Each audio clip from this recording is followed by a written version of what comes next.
Blakey and Tugs, they're talking Cardiff City and some other stuff. Blakey and Tugs, Dolly asks the questions on Blakey's Bootroom. Will always be blue. Good afternoon, welcome once again to Blakey's Bootroom here on Wales Online. Nathan and Steve in the studio following their road trip to Derby on the weekend. Good to see you back safe and sound. We're back safe and sound. Yeah. How was it? Long journey up there in a car with Tucker, I would have thought. It was a great journey. You got that the wrong way around. It was with him. Hey, don't do this. I was just going to big you up. I tell you what, I wish I could repeat half those stories now. make a fortune out of it. I found out what really went on that holiday. Yeah. Nasty. Indeed. And what about the game? Not so good. What game? There had to be a downside to the day after me and Blakey drove away. I thought, well, I'll have a go. I mean, people have maybe seen the highlights and all that. Not many from a Cardiff perspective. Can I just say, our fans were quiet all the way through the game. So? Very, yeah.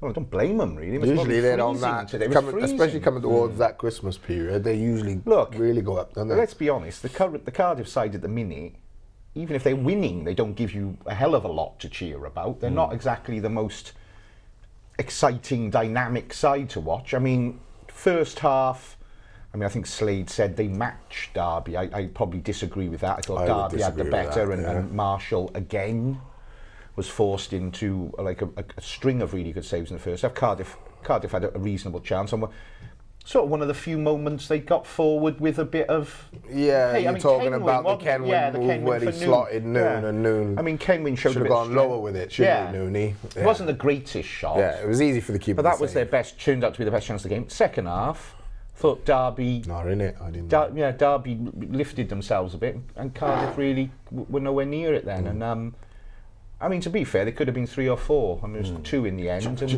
know, like I've said on the programme before, like, you can be that good a team that sometimes when you turn up at clubs or they come to yours, they're half beaten before they got there. That was kind of like the attitude I felt Cardiff went with. If we can get just a result, you know what I mean?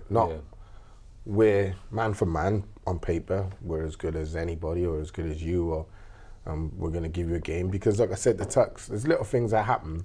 And again, this should be down to the scouting and things like that. You know, the crowd, for a team who's where they are in the league, they were so short-fused, weren't they? For the Derby crowd, home crowd, they were.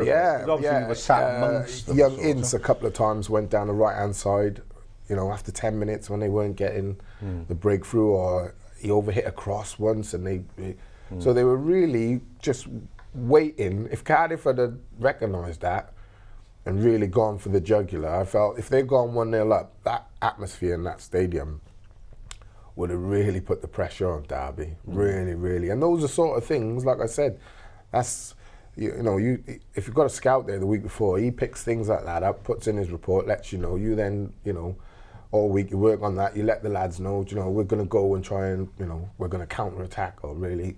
But I just felt they just sat deep and almost invited pressure without really having a game plan to go and attack the other end. Don't really adapt to the opposition, do they? I mean, they seem to turn up. They seem to turn up everywhere they go, and they're sort of like, "This is what we are." You know, we're not changing anything because you're 3-5-2 or this or that, or you've got a really good winger that we need to deal with. Maybe they are. If they are doing that, it's not coming across. It seems every time you go out and watch them, it's like, okay, here we go, 4-4-2. Here's your thing. Try and get it up to Kenwin. Try and hold it up. Try and knock it down to Mason. Try and, you know, in midfield.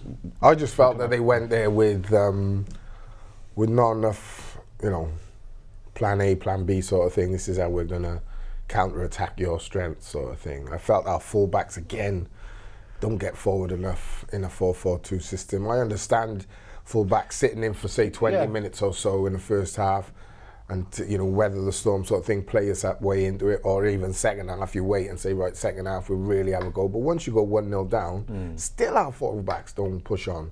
Do you know what I mean? And it's like, well, you know, Nooney's not playing with great confidence at the moment. They brought Amiobi on. Amiobi had a good run, got tackled in their box. That was kind of the last you've seen of him, really and truly. So, you know, you've got to say, well, maybe, okay, Nooney, Amiobi, when you get it, start driving inside and look to play off the striker, big Kenwin, and then Peltz, you come down the outside, or, you know, Bugsy, you come down the other side. I call him Bugsy, you keep thinking. Bugsy Malone. Yeah. Bugsy, you come down the other side. He's really good at making up nicknames. It's the old dressing room thing, isn't it? Is it? So, Bugsy, you Is come that why down. you were called Blakey? Yeah. No, I was called something else. Okay, how did they come up with that in the What? dressing room? Blakey. No, they used to call me... What did you call you?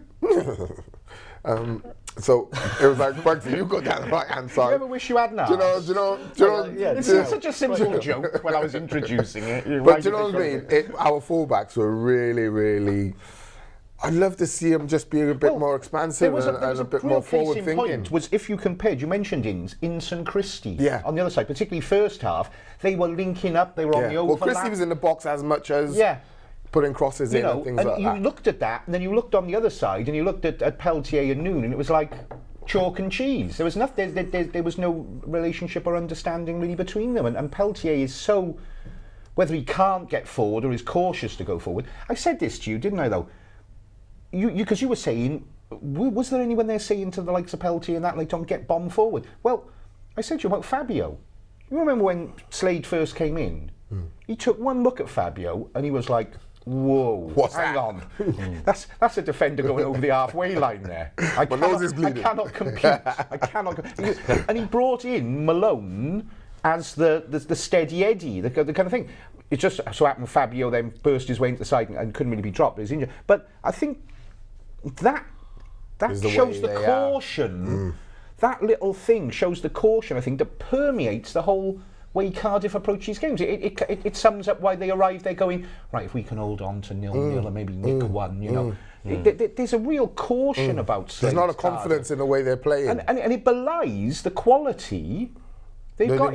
You've got Whittingham in there, you've got Noon in there, who was lighting up the flaming Premier League not long ago, really, at times, was probably their best outfield player in the whole Premier League season. He's a lot better player than he's shown at the moment. Exactly. But there was a moment that... So you ask then, why aren't we seeing the best of these guys? And when you start asking that, you start looking in certain directions. You can't help it. You're wondering, well, we know what Noon can do. We know what Whittingham's capable of. We know Kenwin can do this.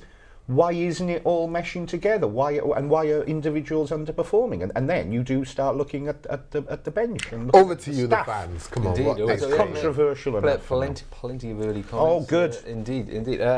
Like that. One here from Barry Bluebird saying, I'm afraid that Slade could never bring the fans together. He is so out of his depth and hasn't got the experience to move us forward. Why on earth he wasn't put out of his misery at the end of last season? I don't know. So that's well, he was. He was kind of rebuilding something last season, and in a way, it would have been a bit.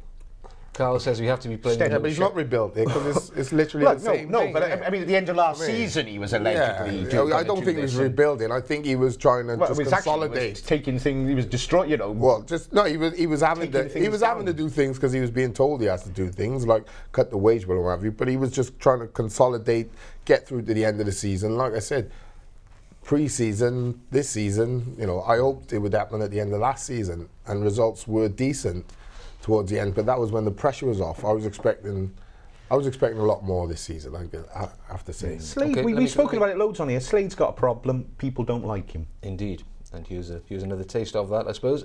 Carl saying we have to be playing the most boring and dire football ever. We set up to play defensively with little or no intention to score. Derby with no great shakes. Thank you. Who said that? Carl. Carl, I'm with you 100%. Nobody in this division particularly is. Carl he says. No, I agree with you again, Carl. That is such a. However, we have no chance against any of them playing the way we are. The most worrying part for us is that there appears to be no end in sight, no sign that they're improving particularly.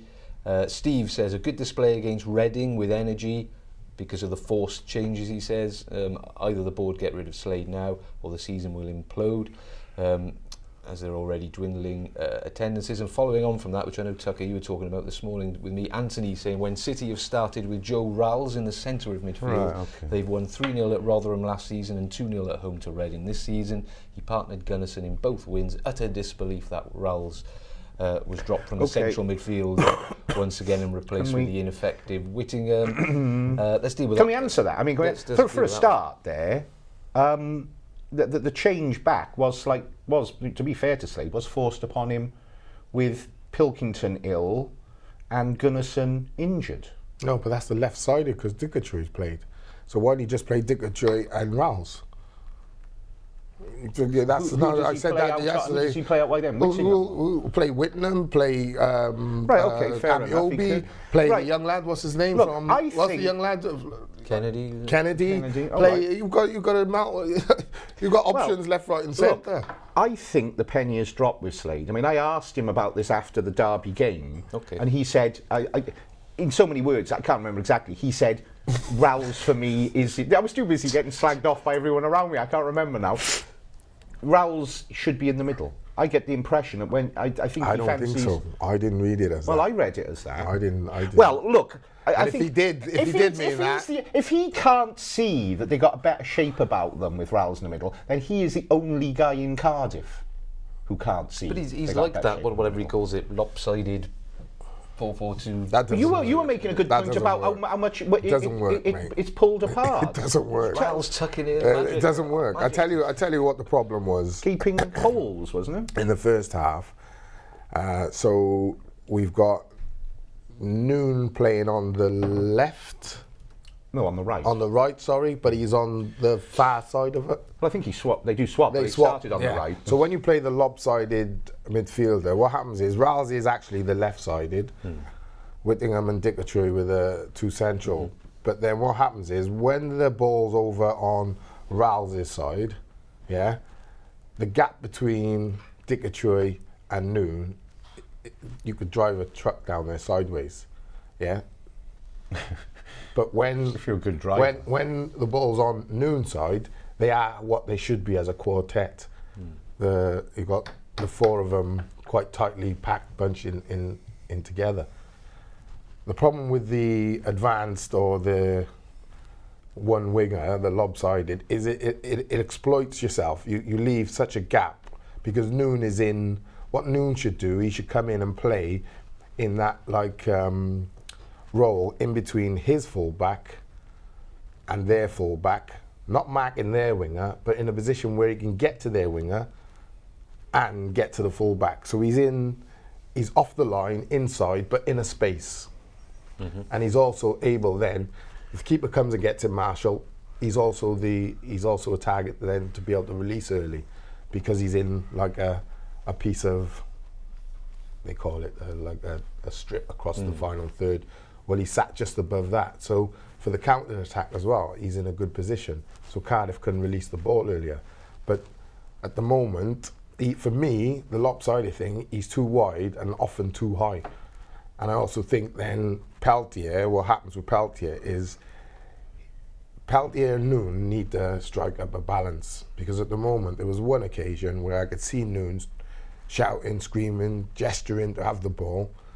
Peltier didn't even, say you're Noon, he didn't even look in that direction. Now, okay, it might have been a one-off, but I've seen this on numerous occasions. I've mentioned it a couple of weeks ago. He came inside, passed the ball got then transferred long. Noon went across the pitch looking, like 30 seconds later, Noon smashes someone and gives away a free kick. Partly in frustration, I feel. But, he's in between trying to look for the ball, get the ball. He's trying to play his way into form. So for me, if I'm the manager, I'd say to Peltier, feed him. When he starts to get tired after 45, 50 minutes, then I'm expecting you to be round the outside of him as much as possible. Not every time, but as much as possible. Nooney start to come inside, Pelts go outside, play off Kenwin, you've got a choice then. Kenwin can play back into you, Nooney, you can play it wide to Peltier, whatever. But start to build that partnership. For the length of time they've been playing together, it's just they're just not developing as a partnership then. And you could say the same on the other side, and then Like when Amiobi came on, great little run he had, didn't he? Went through, and you thought, oh yeah, he's still going. Got tackled, ball gets released, and then there was very little after that. So you're expecting Joe Ralston to play in the centre next? Yes, I think so. I think that's where. I mean, he said it a couple of times this week, Slade. So that's where his best position was in the week on Friday, and he said he'll be sent. Well, it'll be a big statement if he does play against Burnley in the middle of midfield, doesn't it? I think he will. You've got to say then Ralls has become the number one central midfielder on the left-hand side out of him and Whitten, if you've got that choice, because Burnley are, top of the table or near the top of the table, and they're going good guns. So I wouldn't be at all surprised. I'm not putting my mortgage on it, but I wouldn't be at all surprised to see Rowles put back in the middle. Whether that's at the expense of Whittingham or some kind of other alterations, I don't know. With Pilkington coming back in again, I don't know.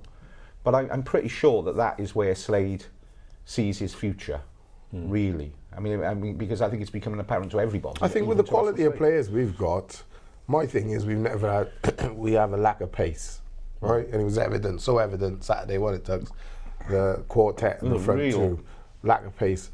So you've got to ask players like Pilkington to come off the line maybe and play inside inside. I'd say that Tuck's about playing a holding midfielder with two advanced. Those two advanced could be Rowles, could be a Pilkington. Pilkington's played at the highest level. He's got good football intelligence. Same with Amiobi. I just think everything's so rigid at the moment and so predictable. But I think the quality of players we got, okay, they might not be blessed with ridiculous pace, but they all got good technical ability, good footballing brain. So, it's in training, you move it about, you put people in different positions, you give the opposition different problems. At the moment, if it's not 4-4-2, it's 4-4-2 with a lopsided. It's quite predictable. Okay, well, Lewis, just reiterating the point about Ralls must be played at centre mid rather than out wide. Slade is clueless if he thinks playing him out on the left is a good idea. But a slightly different viewpoint here from John W. Says, sorry guys, it's less about the manager and more about the quality of the players. I don't think that our midfield is better than at least 8 other teams' midfields in this division.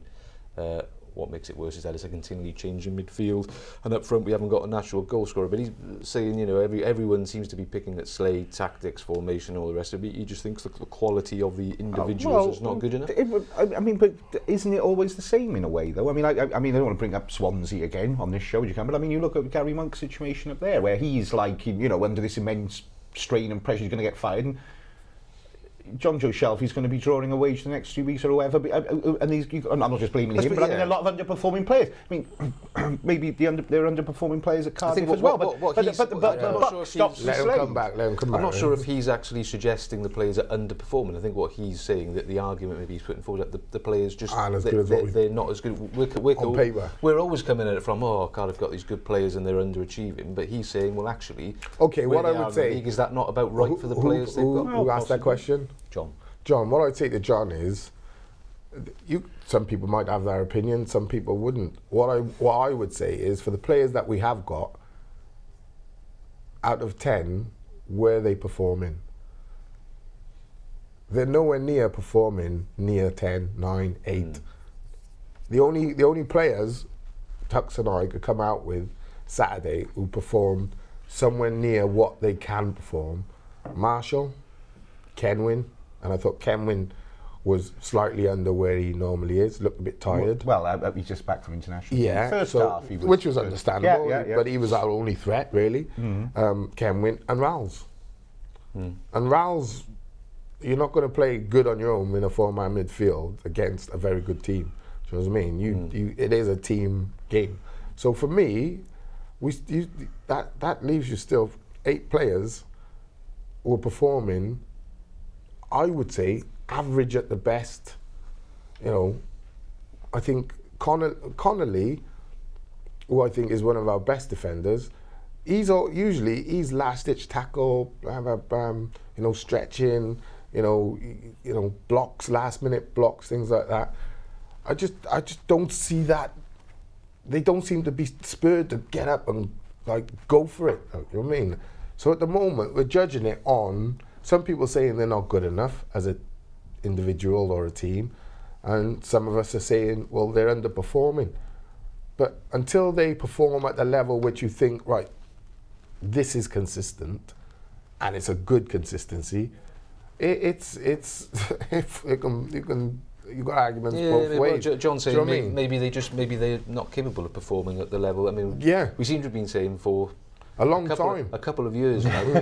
Yeah. Is that how long we've been going, well, actually? we do. So and so Well, is look not at the quite what he normally is. Well, hang on. The normal has become this standard for the last 2 years, Yeah, is it not? yeah. So But John, also, you say, well, you look around you and you look at other clubs, whether it's Premier League or Championship, and the coaching staff and management will change, the players won't, and all of a sudden they'll go back to playing at the level. Yeah. So, mixed, you know what I mean? yeah. For me, at the moment, that team is not performing nowhere near as well as it could What be. it could, yeah. So until we see that,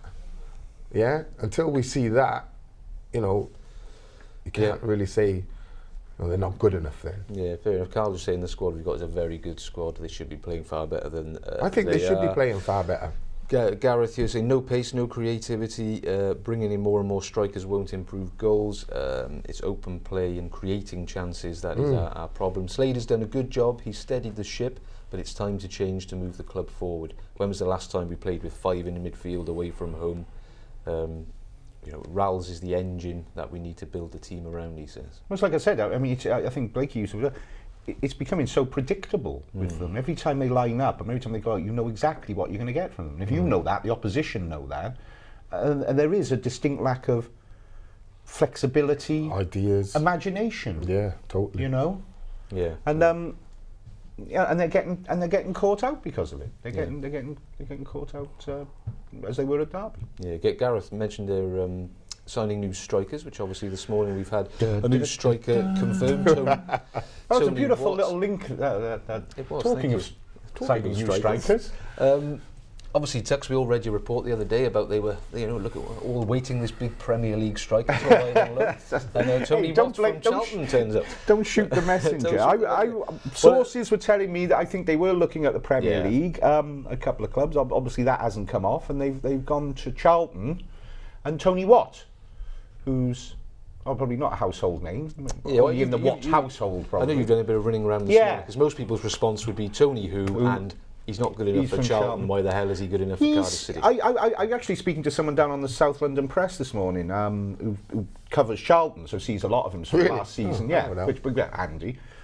Hey, I'm not daft as I look, you know. I gotta say, and he sounds an interesting figure. I mean, put it this way: after I'd spoken to somebody who knows a bit about him, once I'd spoken to somebody who knows a bit about him, I felt a lot more excited about the signing than looking at it and going, "Hang on, this guy's from Charlton." I mean.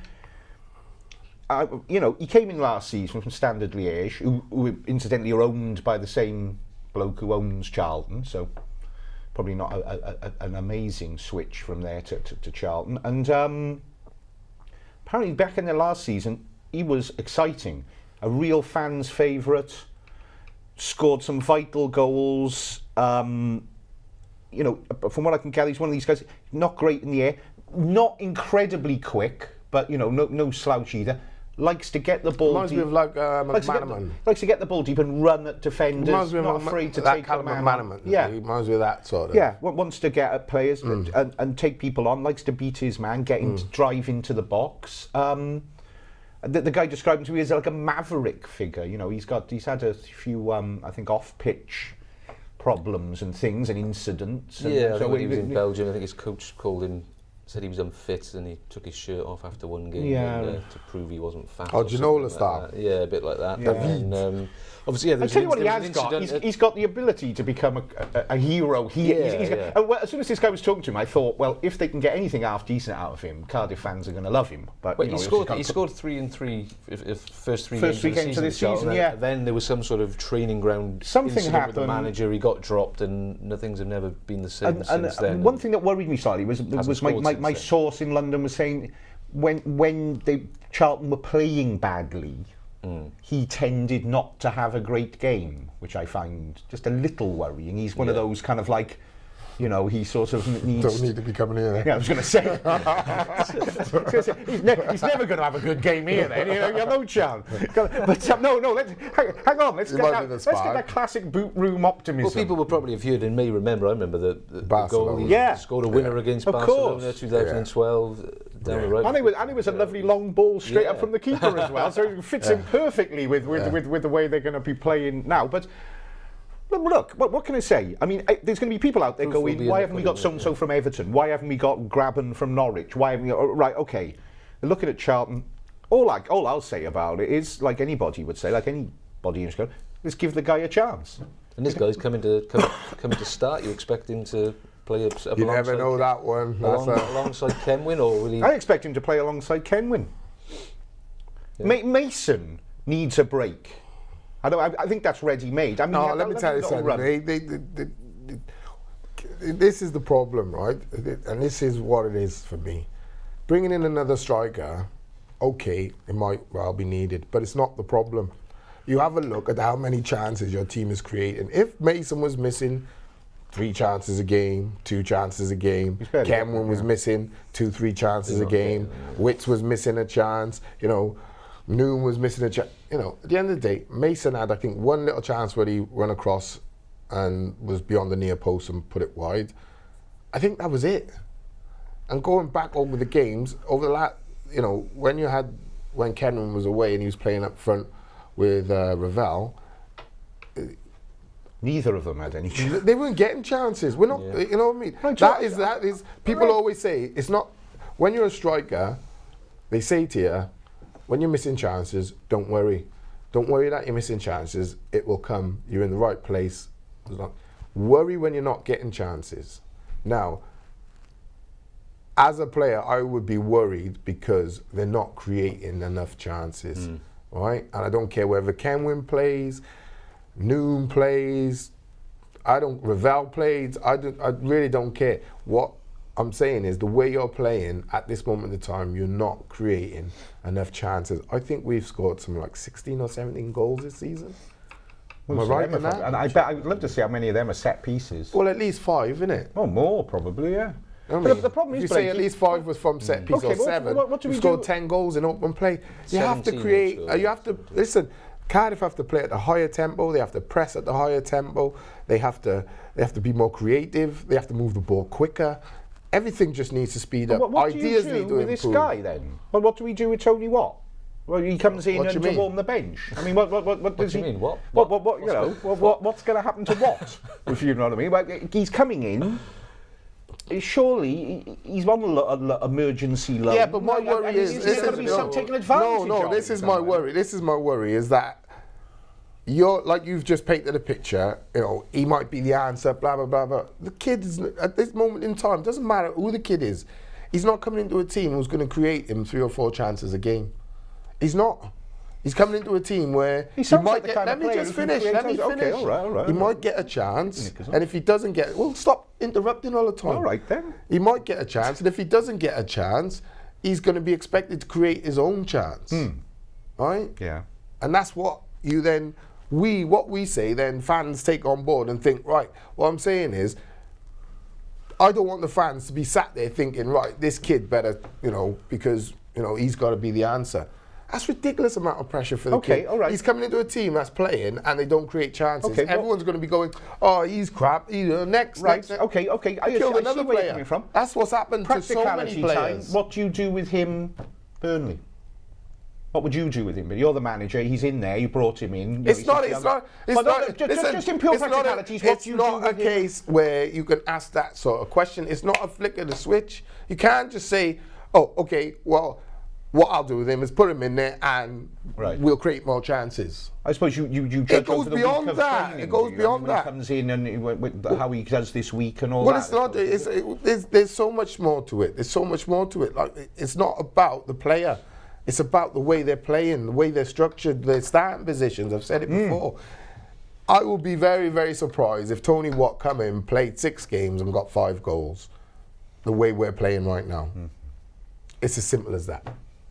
So, I'm saying it for the sake of him, because I don't want him to come in and think he's under major, because he is going to be under pressure to score goals.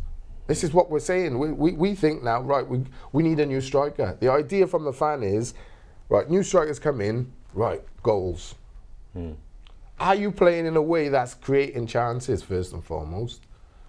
No. Kenwynn's not scoring. Mason's not scoring. Makeda's not scored. What was his name? Went to Bolton on loan. A little fella. Doyle. No, yeah. Not He's at well, Preston. Doyle never scored. No, last season. Little fella. Lafondra. Lafondra never scored. He's at Wolves. No one has come and been a kind of hero worship striker where they're getting 20, 25 goals a season. Cardiff haven't signed a player in the last 2 years who's managed to rise above the general malaise. Correct. Thank you very much. Thank you very much. So now you understand no, what I'm saying, not really. JD? Apart from Manga, who's a centre back who's been injured most of the season, I Yeah. suppose, but pretty much. No, I mean, we spoke about this. We've written about this. Slade signings in particular. I mean, despite the fact he's no longer shopping at Harrods and all that. I mean, they've had very little impact. Listen, on all that's just rhetoric. Harrods don't mean to say you shop at Harrods doesn't mean to say you get success. You look at Bournemouth striker, the lad who got injured. He wasn't bought from Harrods. Jamie Vardy wasn't bought from Harrods. Gale at Crystal Palace, he wasn't bought from Harrods. Oh. It's not about shopping at Harrods. It's about getting quality and having the eye Fair and the play. scouts I mean, to be able to go out and you're say, going to look at a Cardiff, for example. pick him up. You look at He Dave is- Jones. Right, bring Look him what in, Dave and all Jones of a did. sudden you bring him into a team that you've got an idea of the patterns of play you want to play, who, where, what, when. To me, it's kind of like just monotonous, same old. Why do players keep coming, and over the last 2 years, not, like he said, playing above or playing better or playing up to what we expect? I tell That you, has gotta come I down feel to for the that. I management feel and for that staff. lad. I feel That for that has lad. to. What I do, I just hope that the fans are really patient with him and can see, listen, you're coming into a team that's not playing well. If you get 4 or 5 goals, fantastic. It might be something like that, which changes the fortunes of the team, which gives them confidence, where they go and win 3 or 4 games back to back. So that can happen, where they all just start automatically playing up, playing better, playing at a better tempo and everything that they are now. But chances are, like I always say, one man coming in and changing 10, or 10 men, one man becoming what the other 10 are. There's more chance of the latter, isn't there? There probably is. Well, yeah, there is indeed. I mean, the initial deal is till January the 16th. So I think there's 10 Cardiff City games he's available for. Could potentially be extended as a loan. Could be a permanent. Well, I was told that the person they were bringing in was someone that they also hoped to sign Maybe permanent. permanent, But well, obviously, I mean that depends on the Depending loan how it period. goes, yeah. I got a couple of bits of reaction. Anthony saying, why is City in the market for an average Championship striker who can't score a goal when we have 2 out on loan already? Just get Lafondra and Doyle back, he says. More concerned now at the type of player it seems Cardiff can attract, namely average Championship and League One players. Worrying times to be a City fan. Somebody called Not Good Enough says Tony Watt is a well disappointing signing considering the position we are in. See, and that's my. If he comes in now, John, right, and plays 3 or 4 games and don't score, people are instantly going to... you know what I mean? It's not fair on the kid. It's not fair on the kid because it's not like you came into a team which was firing. You're not. You're coming in as they're hoping the catalyst that sparks it and makes it all come into If the something team were special. firing, he wouldn't be here, though, would he? I mean, they would need him. Very true. So I mean, he has to. My problem is, I agree I'm there saying shouldn't they're be looking at the pressure put on wrong him. point at what is going to change their fortunes. They're looking at bringing in another striker, saying, right, that is the reason why we're not winning, or that is the reason why we're not performing, or why we're not creating chances. It's not. And it's not fair to expect him to come in solo and basically score 4, 5, 6 goals back to back, win 3 or 4 games back to back, and change the whole fortunes of the club or the team at this moment in time. That's not fair on a 21-year-old kid. No, I agree with you. I'd love it to happen, and I hope it happens for him. I'm just saying. I think the hope, from my perspective, is that he does bring something with him that can ignite something. He will. He sounds like the kind of player they need on paper, at least. Somebody with a bit of dynamic, wants to get forward. Beat a man, get it out wide. I don't know, get in the box. I mean, you look at someone like Amiobi, right? And for me, Amiobi is slowly dying. He's not. You're not thinking each week. He's getting better and better. That is a really good point. Like he's getting better and better. We've gone from he's a great. First of all, why is he not starting? Oh, actually, we got the reason now because he's a great impact player. So all of a sudden, missing a chance, and then bit by bit, dying. To all now, people are going right. Who's the next person in who was going to change our fortunes? Do you understand what I mean? Yeah. The Amiobi example is excellent because he had a couple of starts, didn't he, as well? I remember Rotherham away, and things didn't go well for him. This nonsense about fitness and stuff like that. Suddenly he's back on the bench. He's not fit. Get him fit. Get him in the pool. Get him on the track. Now he's coming on, and he's not having the impact he was as an impact player. So I agree with Blakey there that's very much an example of somebody coming in with all this big promise and then suddenly mired within this squad, this team, this style, and almost sinking to the occasion, you know what I mean, rather than rising to the occasion. Talk about Zaha and Morrison. All quality. Listen, John, we can't keep saying, he's not good enough, or he's not good enough. Zaha is now firing at Crystal Palace. Do you know what I mean? Lafondra went away and scored goals for Bolton. You know what I mean? Ravel's just scored for good. What more evidence do you want? What's the boy Javi Guerra? He's away. He's better than Ronaldo goals. now. Do you know what I mean? What I'm saying is, first and foremost, look in your own backyard.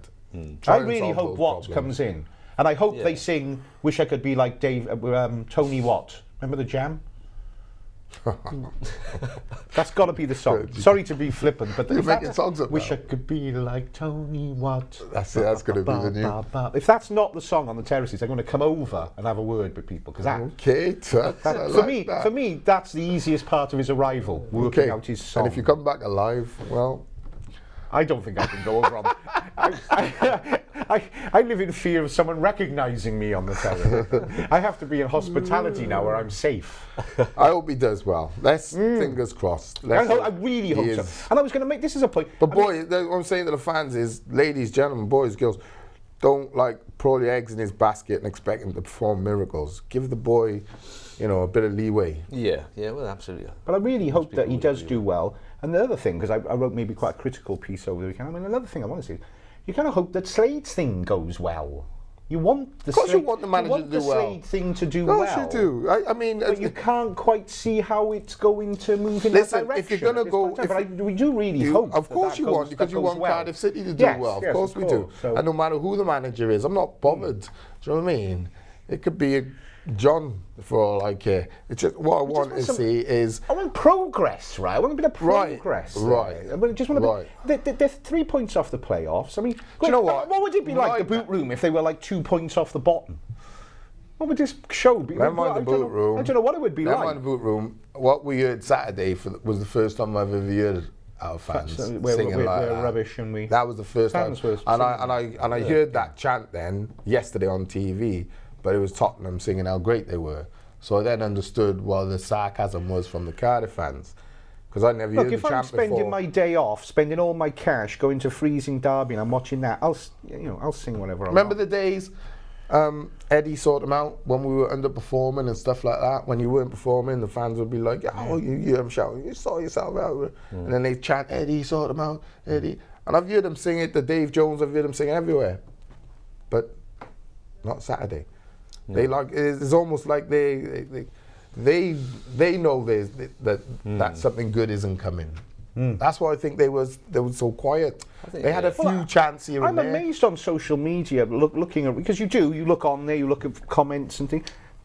I know people are moved to write negatives. You don't sit there and think, oh, I like this a lot. No, but if it's positive, you write what you see. Well, that's what I say about the show. You're more moved to go onto social media if you think something's rubbish, right? And I understand that. But the comments, something's great. The comments I was reading, I mean, like we're getting here, get him out. He's clueless. He's got, the job's too big for him. All that, and that attitude. We've said it on here before. I don't know how Russell Slade rises above that. I don't know. I think he must go home and sit there and think, what on earth do I have to do to win these people over? What do I have to go embark on a 10-game winning streak and go up the top? I think he does. I don't think so. I think where we're at the moment, I think a lot of people would just like to see the performance level improve. Yeah. Because you can lose game but perform in a way where you're thinking, you keep playing like that, we got to start winning games. If you'd seen that at Derby, if they hit the post and they lost 2-0, you'd be coming out there going, well, hang on, that's right. The performances. I would be first to say, don't worry about losing 2-0 at Derby.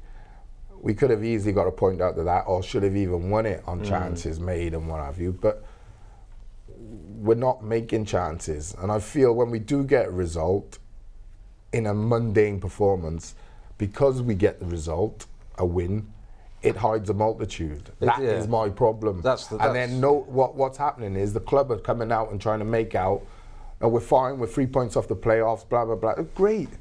Your fan base is dropping, yeah? And sooner or later, Marshall's not going to be the man pulling out these saves. Yeah.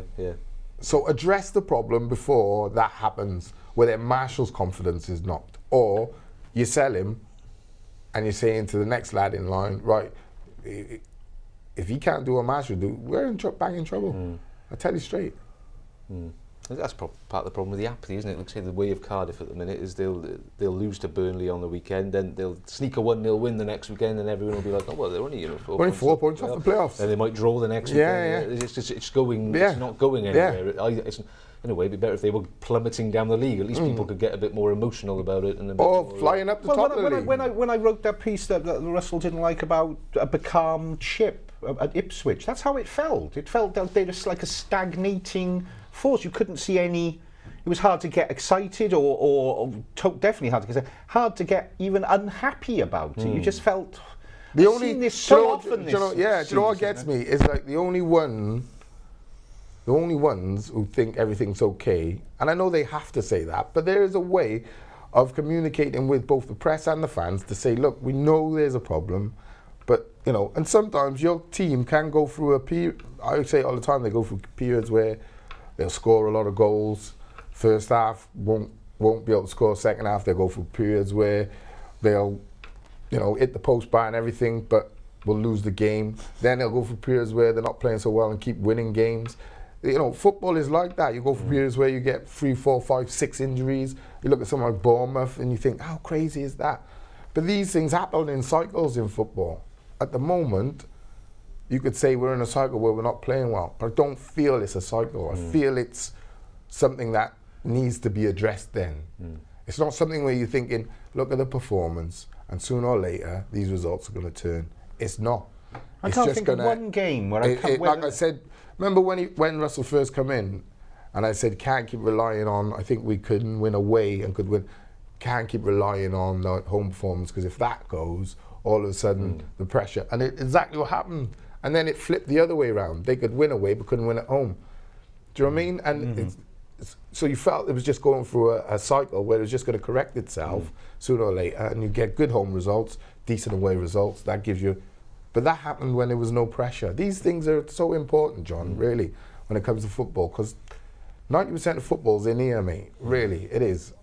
Can't think of a game this season where anyone's come away entertained. I can't. Win, lose, or draw. There you go. That is the problem. Well, you come away and say, "Well, God, they lost," but didn't they give it a go? Go up and so noon was a not one.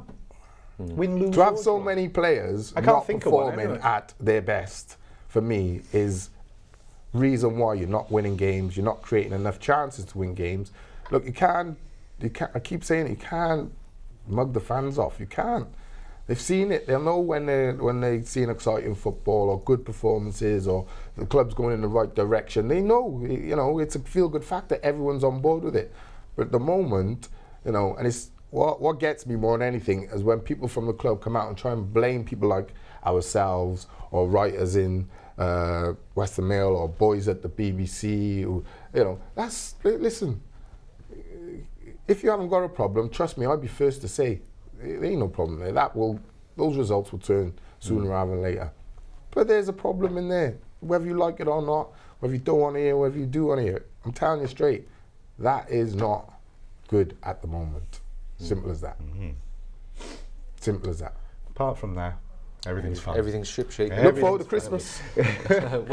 Christmas is coming. Chance to lose even more games. Yeah. What did you make of the Ben Turner sort of decision? That was slightly odd. The fact that he's been loaned to Coventry, albeit on a short-term basis till January, but slightly odd to have a player who's been out for so long, is recognised as a leader. I think it was slightly led by Ben himself in many ways. Fit maybe.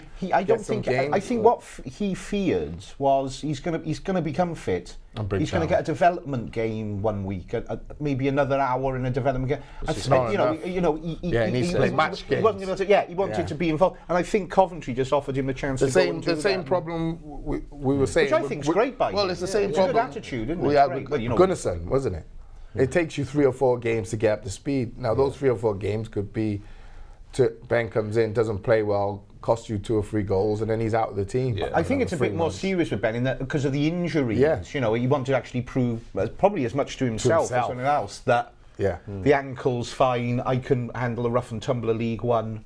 Started well, didn't he? Scored a goal. Great, fantastic. What a great! I mean, what an attitude! What a great Cardiff. And he's obviously one whose contract's up at the end of the year. In next summer.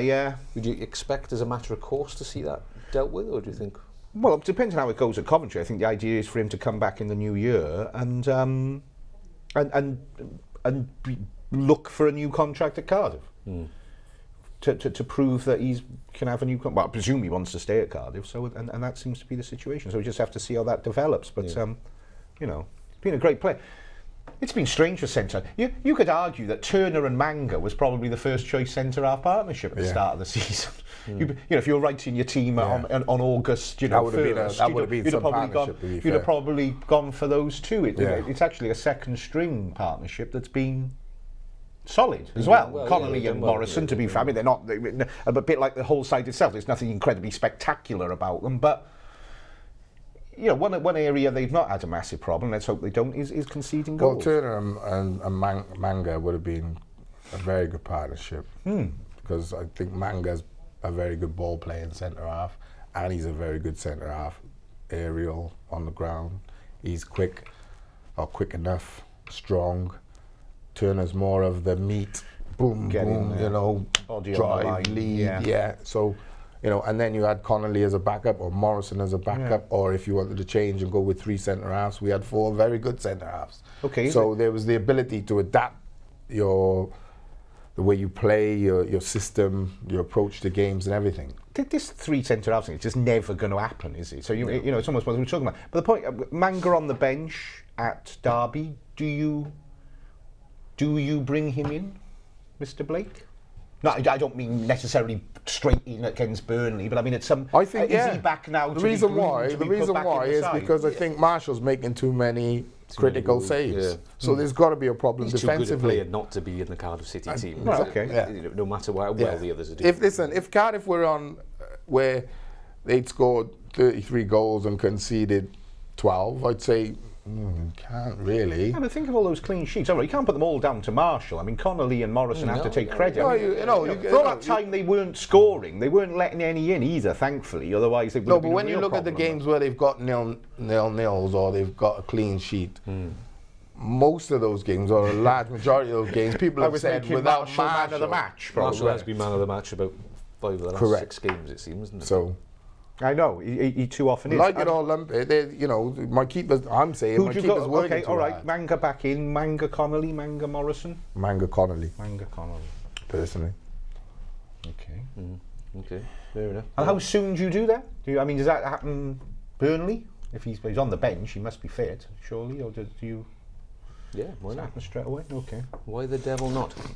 John W. is interesting. I never thought I would say this, but I would rather we were losing 3-2 or 4-3 at the moment than this so boring season of 1-0, 0-0. That's just picking up what you just said. That is saying if we were losing, we were, shooting down the table. And that's it. At least this. Yeah. I don't mind. I can't never bring myself to say I'd rather see us lose. I just can't do that.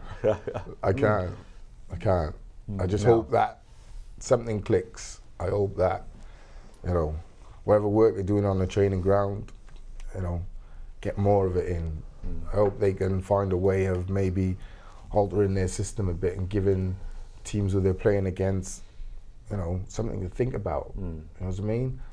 I hope a lot of things. I hope, the tempo of their play can speed up. I hope they can create more opportunities, but hope I can win the lottery. I hope Santa can fit down the chimney. Hoping for peace in the Middle East. There's a lot of hope around. Fair enough. Carl says, great show again, lads, but we're still talking about the same problems. They won't go away, Carl, I'm sorry. And then he says, Cardiff 0, Burnley 2 is his prediction for the weekend, which leads we'll us go and win, Burnley. You think? We'll go and nick a 1-0 or something like that. I think they drew with Brighton, didn't they? On the weekend, yeah. What I'm interested in is where we start, our starting positions, because Saturday we were very deep, weren't we? That's how we're starting. I was only aware of it because you were moaning about it so much. You go, I'm like, what are they doing back there? What are they doing? They're too deep. So I'm thinking to myself, when they come up against better opposition, whether they're home or away, is this the tactic then they're using now? Because for me, it's a wrong tactic, because when you play deep, you've got to have pace, because you've got to stretch your team. Yeah. And the reason why Cardiff, especially second half, or Derby were able to keep on top of them and apply like 10, 12 minutes of pressure at the time, because once they scored, it was open season. They were never coming back, were they? They were never going to come. Well, the goal had been coming as well. Yeah, that one cleared off the line like a couple of minutes earlier. About 30 seconds. No, it about was only about a minute earlier. Yeah, that's right. So we knew it was coming, and then the second one come rapidly after. But Cardiff was stuck because Derby had gone up a gear, and Cardiff didn't look like they had. The only time they were getting their box, and I think I could see the coaching staff speaking to both Peltier at one time and Kenwin at another time. I think what they were saying, I mean, I couldn't lip read, or I couldn't score a goal. I think they were saying from the halfway line, we're going to be looking to get it up to you in the box early doors. Do you know what I mean? So again, it's not about play or anything like that. But because you're so deep and you're trying to kick it so far, it's all right if you're on the halfway line trying to kick in the box, but from 20, 30 yards inside your own half, there's a lot more football needs to be played before you think, right, getting into the opposition box. Okay then. Give us your scorelines then. Are we at that point already? We are, mate. Yeah, it's time to pack up and go home. God, that was... They say time flies when you're having fun. Yeah. Even It was the same in the flies car. when you're not having fun. It was the same in the car up and down Derby, Oh, wasn't we it? had a fantastic We did. drive. Yeah, I can imagine. Blakey is my co-driver. It was lovely. Yeah. Brilliant. We almost got lost once or twice. He's got to have food though. I've Gets never grumpy. known. Gets grumpy if he's I've in known it. a guy have so much, Well, so many snacks. I got 8 pieces of meat I got to fill in there. What's like your 8-pack? You know it. No, but it was a good trip. Only marred by the football game. Yeah, indeed. Yeah, Burnley, though, I mean, another good team, aren't they? Yeah. been in You've good got to form. keep believing though that it will change. I hope. I'll go for 1-0 Cardiff. Tony Watt winner. Oh, that'd be nice. That'd be good, wouldn't it? Come off the bench maybe or something. Come off the bench, Joe Rouse to start in the centre of midfield. Joe Rouse. I think that's nice, Pace. but I think at best we can hope for is 1-1 for me. At best, I think Burnley are. Looking at them on the weekend as well on TV, they're a decent outfit. You know what I mean? They got some good players still, and they attack well, defend well. So it's good. They're gonna have their work cut out. But then again, Middlesbrough. That's what, you know what I mean? You think you're going to struggle? Well, Yeah, you did struggle, but you won the game. Take an own goal in the end. I'll find a positive. I'll find a positive in there. Yeah. So 1-1. Yeah. Okay. Well, cross those fingers, I suppose. Thanks, chaps. We'll Toes. leave it there. Thanks for all Eyes. your comments and questions throughout the last hour. We'll be live, of course, on Saturday as usual with young Stephen over there, and we'll see you again next week. Take care. Bring back Gaz Rogers.